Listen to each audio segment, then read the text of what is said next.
Doc Edsel, ano nga ba itong bagong variant po ng COVID na sinasabi parang kapamilya daw ng Omicron? Ano po ito?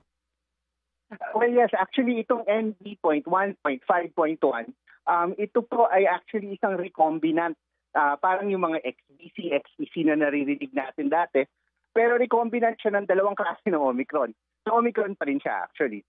So ang issue dito sa NB, ang nangyayari kasi nakikita nila na parang nag-take over sa dahan-dahan dun sa mga ibang variants, lalo na sa Estados Unidos, at mukhang meron siya konting survival advantage. Kaya binabantayan siya ng mabuti, pero sa ngayon, mukhang low risk naman ang sabi ng WHO in terms of public health. Okay, binabantayan po ng maigi pero low risk. Ito po bang variant na ito nakapasok na dito sa Pilipinas ngayon?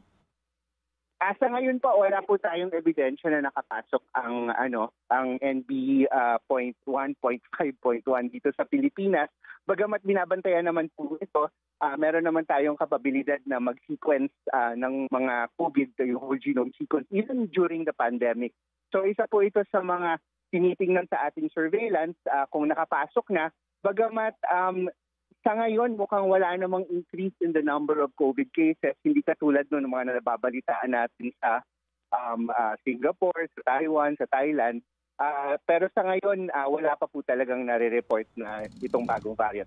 Oo. Doc Edsel, when you say low risk, ang ibig sabihin po ba nito, kaunti po yung na-ospital sa mga tinatamaan nitong bagong variant ng COVID? Yes po. Actually, ganun nga yun. Kasi alam naman natin, ang nagiging problema lang talaga sa Omicron at sa ibang variant ng COVID ay kung tumataas yung tinatawag natin na healthcare utilization. At sa ngayon, even in the countries na kung saan natin nakikita yung lumalabas itong bagong variant, wala namang indikasyon na mas nakakahawa ito or mas nakamamatay.